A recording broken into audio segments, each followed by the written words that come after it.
pertanyaannya adalah ya, kalau seandainya nanti ya, katakanlah Pak Jokowi hadir, jadi berarti Pak Jokowi harus hadir untuk mediasi kan? Iya dong, karena ya, enggak, maksud saya memang tidak harus hadir tanggal 30, tapi dalam waktu rentang waktu betul. 30 hari itu ada niat baik dia untuk datang. Yes. Kami berjuang sebagaimana dulu advokat-advokat itu memerdekakan negara ini, dahaga tentang ilmu pengetahuan, dahaga tentang kejujuran, itu yang harus kami perjuangkan, dan itu tidak bisa dibayar dengan uang. Dan kalau yang terburuk, gugatan saya dinyatakan tidak dapat diterima, saya tentu akan mengajukan gugatan lagi. Segala cara kita tempuh sampai negara ini berhasil mendudukan mantan presidennya itu jujur di depan pengadilan mengatakan saya punya dan saya tidak punya ijazah. Ya, saudara sekalian, ini berita lanjutan ya, ulasan lanjutan dari berita tadi ya, yang mengatakan bahwa guru besar UNS yang ditunjuk sebagai mediator ingin win-win solution. Tetapi kita bertanya, maksud win-win solution itu apa? Memang dalam mekanisme peradilan perdata diupayakan kedua pihak kalau dalam proses mediasi setuju dengan tawaran solusi ya. Tetapi masalahnya ini kan bukan hanya soal Dr. Taufik melawan Presiden Jokowi atau mantan Presiden Jokowi saja. Ini antara rakyat Indonesia yang ingin tahu keaslian ijazah. Kalau utang piutang mungkin bisa saja win-win solution. Udah bayar dulu setengahnya, nanti setengahnya nyicil. Itu win-win solution. Tapi ini saya membayangkan apa win-win solutionnya. Apakah kalau ditunjukkan ijazah yang so-called dianggap asli, lalu Pak Taufik menerima, oh ya sudah selesai. Daripada kita bingung dengan win-win solution itu, lebih baik kita langsung tanya prinsipalnya, Dr. Muhammad Taufik pakai Q. Pak Taufik, assalamualaikum warahmatullahi wabarakatuh. Waalaikumsalam warahmatullahi wabarakatuh. Jadi ada berita ya yang membuat kita semua berkenyit, bingung. Bingung sih tidak. Tapi intinya adalah jadi mediator gugatan tipu UGM ya, kurang lebih lah.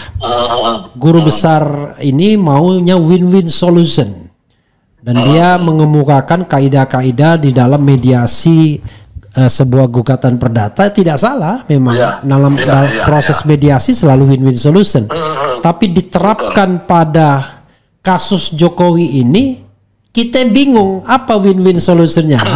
Karena itu silakan Dr. Taufik mengelaborasinya. Ya, jadi ini satu pertanyaan bagus, satu pernyataan bagus. Saya menghormati pendapat semua pihak termasuk pendapat Prof. Adi Sulistiono yang sudah dipublis di beberapa media ya, tentang ya dimanapun yang namanya mediasi itu adalah win-win solution begitu ya, mencari titik temu yang menguntungkan kedua belah pihak. Tetapi yang harus dipahami bahwa konteks gugatan ini kan berbeda dengan gugatan wan prestasi ya. Kalau wan prestasi barangkali misalkan masuk kategori tidak dipenuhinya suatu kewajiban, mungkin kalau maunya penggugat 70 dipenuhi 50 barangkali itu bisa kena ya. Tetapi ketika kita berbicara dengan menggunakan pendekatan on rahmata kedat, jadi perbuatan melawan hukum itu kalau kita tilik bahasanya kan ada dua, satu on rahmata kedat, yang kedua adalah wederehtelah gitu ya. Wederehtelah, saya yakin kalau mahasiswa UGM beneran tahulah ya, kalau UGM-nya cuma numpang lewat yang nggak ngerti istilah itu. Tapi kalau kehutanan nggak tahu on rahmata kedat. Kalau bukan maksudnya kalau ada yang ngaku-ngaku alumni fakultas hukum tapi kuliahnya di luar ya nggak ngerti lah, taunya on rahmata gedang itu, taunya on rahmata gedang. Oke deh, kita bicara begitu. Nah, di dalam prinsip memahami kita on rahmata kedat, berarti kan ada perbuatan melawan hukum. Jangan lupa hampir semua peristiwa wederehtelah itu juga berangkat dari on rahmata kedat. Jadi ketika nanti ada mediasi dipertemukan, tentu kita akan hormati, dan itu sifatnya wajib ya, mandatori, harus dilewati begitu. Tetapi jangan lupa pertemuan mediasi yang mempertemukan kehendak penggugat kami dengan 4 tergugat itu itu kan substansi utamanya ada dua. Apa itu? Tentang ketidakjelasan ijazah baik itu SMA maupun perguruan tinggi, itu yang pertama. Yang kedua, dan karena tidak jelas mewajibkan kepada institusi ikutan itu maksudnya seperti KPU, seperti SMA, kemudian dan UGM harus menjelaskan kepada kami, kepada penggugat, bahwa unsur-unsur yang mereka sampaikan yang ada di dalam gugatan saya ini kan cuma dua. Satu, ingin ditunjukkan ijazah asli. Yang kedua, membuka stamp book. Stamp book itu kan artinya buku register siswa. Kalau itu SMA, kalau kuliah itu berarti buku register mahasiswa atau buku induk. Di situ kan ada catatan. Barangkali kalau dokter itu kan punya medical record ya, rekam jejaknya seorang penyakitnya itu apa riwayatnya. Saya pikir kami juga seperti itu, Bang Reflina.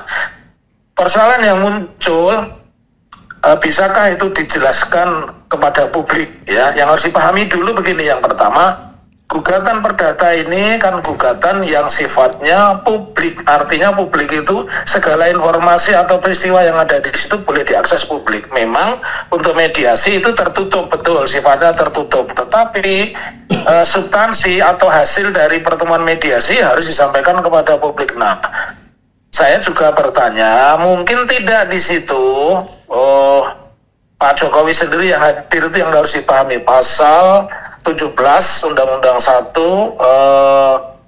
2016 Peraturan Mahkamah Agung nomor 1 tahun 2016, pasal 17 itu mensyaratkan bahwa mediasi itu harus penggugat langsung yang hadir dan menyampaikan. Begitu, Bang Refli. Oke. Kemudian saya mau bertanya lagi ya. Misalnya dalam mediasi itu prinsipal tergugat tidak datang, dalam hal ini Jokowi misalnya, maka sudah pasti mediasinya gagal.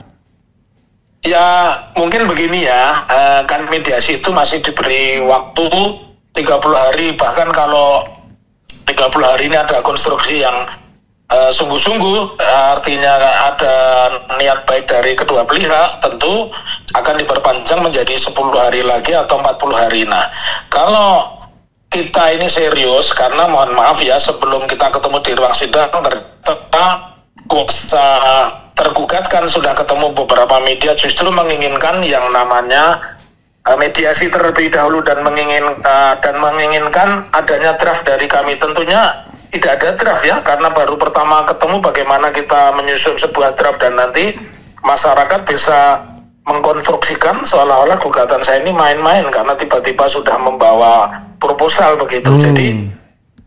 Jadi substansinya tetap di situ, yang namanya win-win solution barangkali mungkin ya, karena Pak Jokowi ini manusia 1000 misteri, mungkin barangkali 1001 misteri ya, dan selalu ucapannya ini unpredictable, susah untuk ditebak ya. Jadi misalkan ketika datang di Solo, saya nggak tahu yang bisikin siapa, saya akan tunjukkan ijazah kalau perintah pengadilan, padahal dia sudah mendatangkan keluarganya Oto Hasibuan. Saya menyebut keluarga karena pengacaranya itu anak menantu ipar dan teman begitu. Ya itu anak menantu ipar dan teman itu yang bukan keluarga barangkali Rifai Kusumanegara. Oke lah, terus selesai di situ, jumpa pers malam habis makan di rumahnya Jokowi. Lalu ketika ke Jakarta berubah lagi, saya nggak tahu yang bisikin siapa. Saya tidak akan pernah tunjukkan ijazah saya karena itu wilayah privasi. Ini kan aneh. Dalam kesempatan yang berbeda, kuasa hukumnya masih sama, tapi statement yang keluar bisa berbeda. Yang pertama atas perintah pengadilan, yang kedua tidak ada kewajiban. Bahkan ada kalimat yang menurut saya harus diluruskan dulu ketika membuat pernyataan bahwa penggugat yang membuktikan tergugat tidak. Saya pikir itu penjelasan yang salah atau pemahaman hukum yang yang tidak konstruksinya tidak integral, hanya separuh saja. Kalau pernyataannya seperti itu yang membuktikan hanya penggugat, Bang itu bangkrut nanti kalau digugat advokat handal kayak Refli Harun begitu bangkrut itu nggak usah buktikan. Yang gugat Refli Harun ya hancur semua itu, banknya bangkrut semua itu nggak usah membuktikan. 1865 kan apabila mendalihkan dia membuktikan, termasuk dalam hal ini positioning berada pada tergugat, itu aja. Makanya saya juga nggak ngerti kenapa keluarganya Pak Oto, anak, menantu, ipar itu kok nggak berani ke Solo, kok diwakili Pak Irfan. Apa karena nanti takut saya bilang seperti itu, saya nggak tahu itu. Begitu Pak Refli. Oke. Jadi pertanyaannya adalah ya. Kalau seandainya nanti ya katakanlah Pak Jokowi hadir, jadi berarti Pak Jokowi harus hadir untuk mediasi kan? Iya dong, karena ya, enggak, maksud saya memang tidak harus hadir tanggal 30, tapi dalam waktu rentang waktu betul. 30 hari itu ada niat baik dia untuk datang. Yes. Let's say begitu. Lalu kemudian win-win solution itu apakah misalnya kalau dia menunjukkan ijazah yang dia klaim sebagai ijazah asli, Pak Taufik berhenti begitu aja, sudah, kalau begitu sudah selesai. Saya kan jauh-jauh hari sebelum Bang Refli menelepon saya sudah memberitahu bahwa saya sudah mengontak yang namanya Roy Suryo, saya sudah mengontak yang namanya Rismon Sianipar yang punya pendapatan lebih gede dari pendapatan Bang Refli dan saya, 5 miliar setahun. Aku nguping itu tadi. Kata dia itu kecil itu, maksudnya lebih bukan 5 miliar. Iya. Makanya kan ini kan bukan orang-orang bego yang ngomong, ini bukan orang-orang bego, orang-orang yang punya kredibilitas bukan hanya di Indonesia tapi di luar negeri.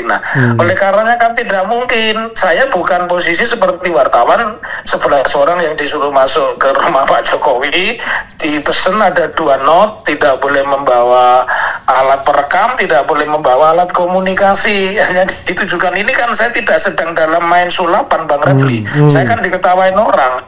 Saya nanti seperti naga bonar, apa kata dunia gitu kalau saya hanya ditunjukkan begitu terus damai saja. Nanti saya dipikir kayak gugatan main-main, gugatan SMK. Enggak begitu. Jadi betul yang dibilang Bang Refli, bisa saja ini Pak Jokowi itu kan sibuk ya hari ini, layar siapa itu Paus ya kan. Nah saya nggak ngerti besok berikutnya kemana begitu, apa angon bebek kemana kan nggak ngerti. Orang beliau ini kan sibuknya melebihi Prabowo begitu ya, melebihi presiden malam. Ini beliau ini kan presiden siang begitu ya. Otomatis tidak seperti itu. Saya juga akan minta Bang Rismon Sianipar untuk meneliti itu ijazahnya itu benar nggak. Kalau setahu saya dan Bang Refli yang kuliah menempuh pendidikan di dalam negeri maupun luar negeri, setahu saya foto ijazah itu nggak ada meterai, itu yang pertama. Dan yang pasti ada stempel itu pasti mengenai badan dari foto, bukan di belakang foto begitu ya. Seperti itulah standarnya dan itu diuji kan. Karena misterinya itu adalah tentang kewajiban menunjukkan yang asli, dan asli kan bukan berada pada otoritasnya seorang Muhammad Taufik ya, tetapi pada otoritasnya orang yang oleh dunia pendidikan ya, dunia sertifikasi dilekati hak untuk mengatakan ini original, ini not original. Begitu menurut saya Bang Refli. Oke, jadi tidak akan win-win solution begitu aja ditunjukkan, sudah selesai. Asli iya, enak banget kalau ditunjukkan. Itu bukan saya penggugatnya lah, mungkin Bu Yamin lah penggugatnya atau anaknya Bu Yamin. Jadi apalagi seperti Jenderal Persia ya. Jadi saya cerita sedikit. Jenderal Persia itu datang ke Khalid bin Walid. Dia datang begini, ya udahlah kan kalian kan kesini ini kan cuma butuh duit sama butuh emas, ini udah saya kasih bahan makanan, karena saya kasih emas, udah masing-masing katanya ke seluruh prajurit. Nanti tahun depan saya kasih lagi, udah kita nggak usah perang gitu. Tapi jawaban Khalid bin Walid itu bilang begini, dia diplomatis, kami ini sesungguhnya bangsa peminum darah katanya. Dan kami dengar darah bangsa Romawi, Romawi pada waktu itu, Romawi, darah betul, bangsa Romawi itu paling enak, paling segar. Karena itulah kami mau ke sini. Ngeri. Jadi kalau Pak Taufik disuruh begitu kan, ini gugat ini kan cuma mau pengen amplop gitu.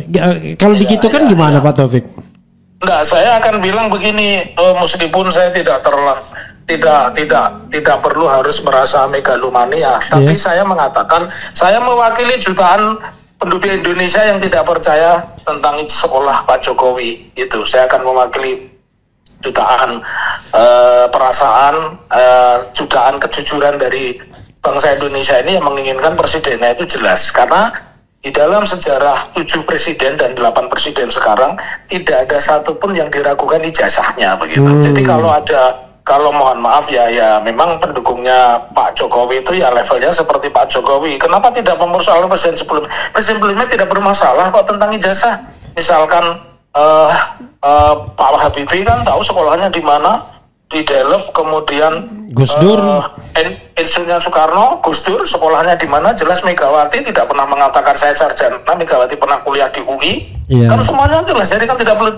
Nah ini kan menjadi debatable, menjadi isu yang berjilid-jilid ketika tiba-tiba mengatakan saya sekolahnya di SMA 6 Yogyakarta, dibukakan buku alumni Fakultas Kehutanan, tetapi kok ada yang kelahiran 78, bagaimana satu angkatan tahun 78 kok jadi teman satu angkatan, kan itu tidak mungkin gitu loh. Jadi, ada yang tahun 78? Ada yang 78, makanya aku bilang orang kurikulumnya Daud Yusuf itu baru tahun 77. Bang Refli saya yakin sekolahnya lebih dulu aku, kan lahirnya lebih dulu aku gitu. Kurikulum 77. Iya, jadi dan yang terakhir ini kan sebuah legacy. Seorang pemimpin itu kan harus memiliki legacy yang sifatnya kejujuran. Kejujuran itu kalau boleh diistilahkan itu adalah mata uang yang berlaku dimanapun dan harganya tinggi. Itu kejujuran itu ya. Kejujuran itu mata uang yang nilainya tinggi dan berlaku dimanapun tanpa orang harus mengatakan oh ini uang. Ya seperti itu argumen saya. Jadi kalau ini kaitannya uang jauh panggang dari api begitu. Aku nggak ngerti nih bahasa Palembangnya apa ini, yang pasti jauh panggang dari api kalau aku bilang begitu. Tapi kan di kantong kanannya ada 11.000 triliun di gimana?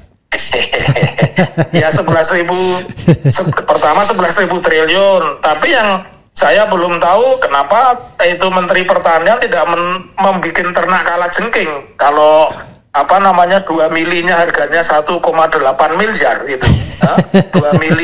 2 mili untuk kalajengking itu harganya 1,8 miliar. Kenapa itu tidak dilanjutkan oleh Menteri Pertanian atau riset IPB atau perguruan tinggi yang punya fakultas peternakan begitu, Bang Refli? Pertanyaan terakhir ini tambahan ya.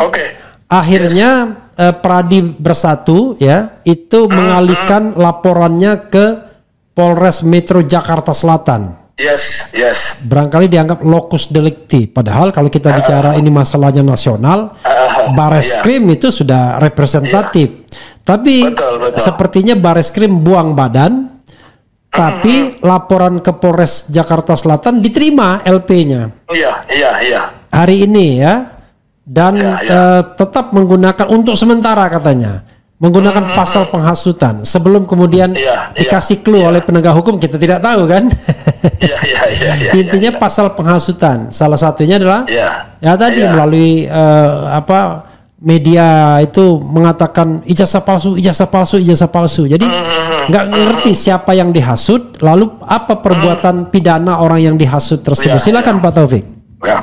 Nah ini kalau itu domain saya, nanti akan saya kuliti satu-satu. Saya mau bicara dulu legal standing seorang pelapor.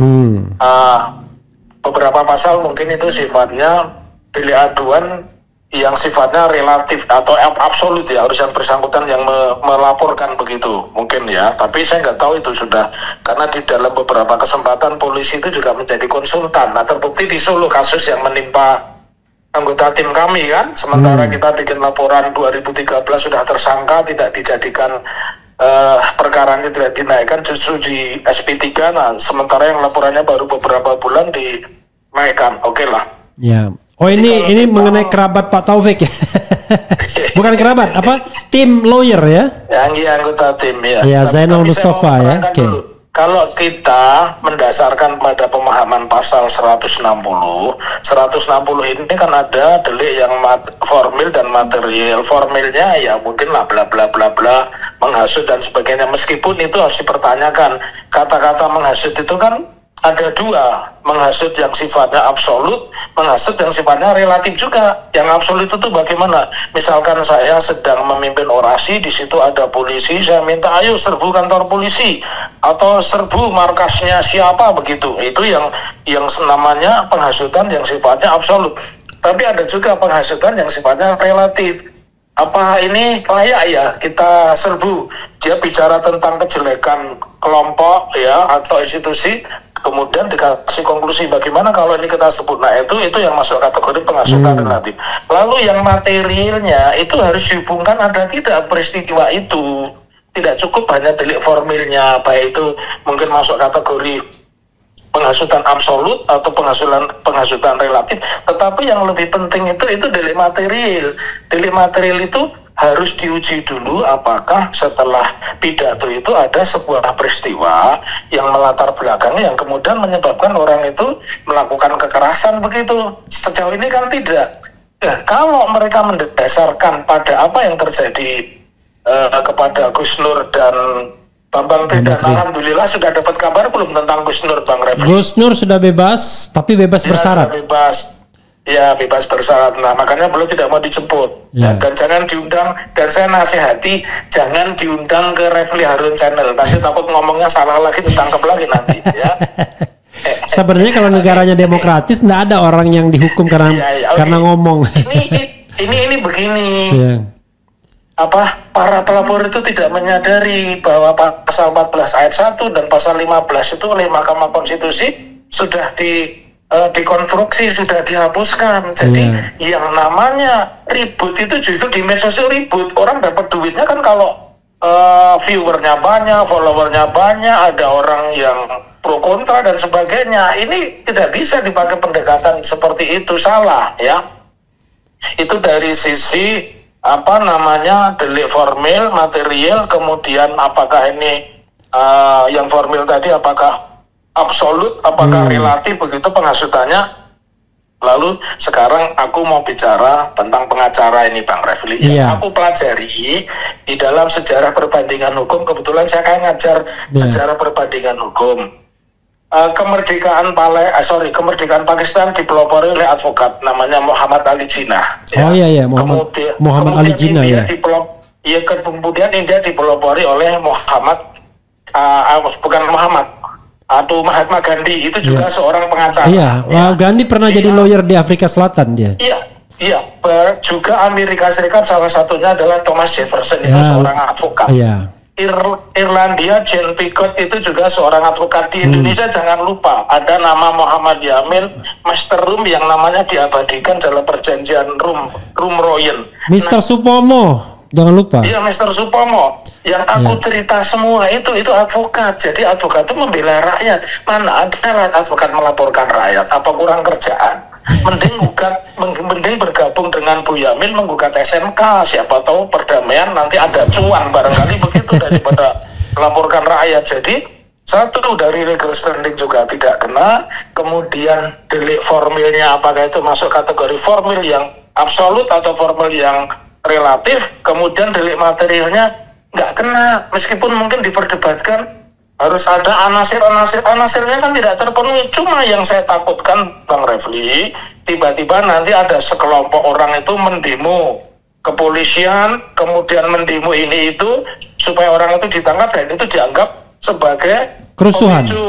Kerusuhan. Itu nggak nyambung. Nanti saya akan jadi ahli akan mengatakan harus fisik, sama dengan ketika saya diminta hadir di kasusnya Gus Nur dan kasusnya sahabat kita Mas Ray Suryo. Jadi seperti itu, Bang Refli, jawaban saya ya.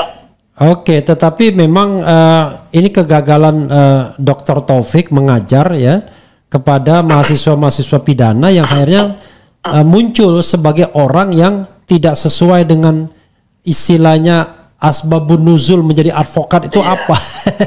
Iya, betul. Advokat itu, aku lupa Bang Refli, salah satu advokat pendiri Perhimpunan Advokat Indonesia (PAI) saat itu Mr. Suwipiji itu adalah orang Solo. 30 Agustus tahun 64 pendirinya orang Solo. Jadi aku debat lagi Bang Refli bahwa mereka dulu juga pejuang, ya. Ya, itu Bang Refli, bukan pejuang. Bukan pecuan, bukan pecuan ya. Berjuang. Ya, pecuan itu orang yang hidupnya mencari cuan begitu, ya. Ada kekhawatiran yang ridiculous, lucu. Misalnya tiba-tiba hakim nggak mau peduli, ya kan, dengan proses pembuktian. Oke. Dia terima saja bahwa ijazah Jokowi asli katanya. Setelah kan gaya MK kan begitu kan. Setelah majelis mempertimbangkan melihat alat bukti yang diajukan, ya kan, maka majelis berkesimpulan bahwa ijazah itu asli. Gimana coba? Artinya kalau sudah begitu seumur hidup asli itu jadinya. Ya, ini ada satu manuver yang belum saya jelaskan karena saya setiap sidang harus membuat manuver. Saya satu ketika lihat persidangan tidak bagus, saya pasti menghadirkan yang namanya pengawas atau komisioner yudisial. Saya pasti menghadirkan itu untuk memantau tiap detail persidangan, baik cover website-nya ada enggak kepada para pihak dan seterusnya. Tapi saja sejauh ini kan ini belum menyentuh substansi, baru sampai mediasi, saya belum meminta hadirnya komisi yudisial. Tapi satu ketika itu harus dihadirkan. Nah, saya mengomentari begini. Yang pertama, masyarakat Republik Refli Harun harus paham. Republik Refli Harun, saya sudah bilang begitu, bahwa yang memulai mediasi itu justru dari pihak tergugat. Kenapa? Karena yang muncul pertama kali kata-kata itu di Kompas dan itu terjadi sebelum sidang, ya, disampaikan oleh pengacara Zidi Irfan begitu ya. Nah, itu pernyataan itu. Kemudian yang kedua, mediasi itu ibaratnya orang naik kendaraan pakai helm gitu ya. Dilalui soal pakai helm nanti celaka atau tidak itu soal lain, tapi memang itu harus dilalui, dia harus pakai helm begitu ya. Kemudian saya ingin katakan, saya menggaransi bahwa tidak ada negara yang sebesar Indonesia ini yang disibukkan oleh ketidakjelasan presidennya yang dari awal tidak jelas. Oleh karenanya saya terima kasih atas kritik, saran, bahkan mungkin satire kepada kami. Yang pertama, saya akan komitmen bahwa ini adalah pengadilan untuk menguji kejujuran semua pihak, ya, kejujuran semua pihak, ya. Kemudian yang kedua itu pengadilan adalah tempat terhormat bagi negara yang mengagung-agungkan demokrasi, ya, karena itu disebutlah sebagai pintu terakhir keadilan. Pengadilan itu adalah pintu terakhir orang untuk mendapatkan keadilan. Dan yang ketiga, ini yang lebih penting dan yang paling penting, ya. Kami berjuang ini sebagaimana, mohon maaf kalau saya terlalu hiperbolik, kami berjuang sebagaimana dulu advokat-advokat itu memerdekakan negara ini, dahaga tentang ilmu pengetahuan, dahaga tentang kejujuran, itu yang harus kami perjuangkan dan itu tidak bisa dibayar dengan uang. Misalkan saya diberi SMK yang tipe supercar super GH41B, Bang Refli, ada itu SMK tipe GH41B gaib ya. Misalkan kita dikasih supercar itu pun saya tidak akan lengah, atau ketika ada justifikasi kepada hakim bahwa ini dianggap sah, saya tentu akan melakukan upaya hukum banding kasasi. Dan kalau yang terburuk gugatan saya dinyatakan tidak dapat diterima, saya tentu akan mengajukan gugatan lagi. Segala cara kita tempuh sampai negara ini berhasil mendudukan mantan presidennya itu jujur di depan pengadilan mengatakan saya punya dan saya tidak punya ijazah. Itulah selesai, baru selesai di situ. Begitu. Dan terakhir nyanyikanlah jujurlah padaku. Dan ini kasih bonus Bang Refli. Saya akan geruduk, gara-gara ini saya akan geruduk channelnya Refli Harun. Ditunggu dengan senang hati ditunggu. Bawa semua teman itu, biar kita perkenalkan satu-satu ini loh yang lagi menggugat itu. Boleh. Ya, saudara sekalian, makasih banyak Dr. Taufik. Assalamualaikum warahmatullahi wabarakatuh. Waalaikumsalam warahmatullahi wabarakatuh. Ya, saudara sekalian, itu dengan Dr. Taufik ya. Jadi win-win solution itu rasanya secara teoritis tidak mungkin terjadi karena kondisi atau syarat yang diajukan Dr. Taufik itu berat. Pertama, Jokowi harus hadir dalam mediasi tersebut. Yang kedua, ijazah aslinya harus ditunjukkan dan diuji secara forensik. Jadi tidak hanya ditunjukkan saja tapi diuji secara forensik. Nah, barulah kemudian kalau terbukti asli melalui uji forensik dari ahli yang bisa dipercaya atau terpercaya, maka selesai, case close, tidak akan dilanjutkan. Rasanya begitu ya kesimpulan yang bisa saya ambil dari percakapan dengan Dr. Taufik pakai Q itu. Ya, saudara sekalian, begitu saja ya. Wassalamualaikum warahmatullahi wabarakatuh.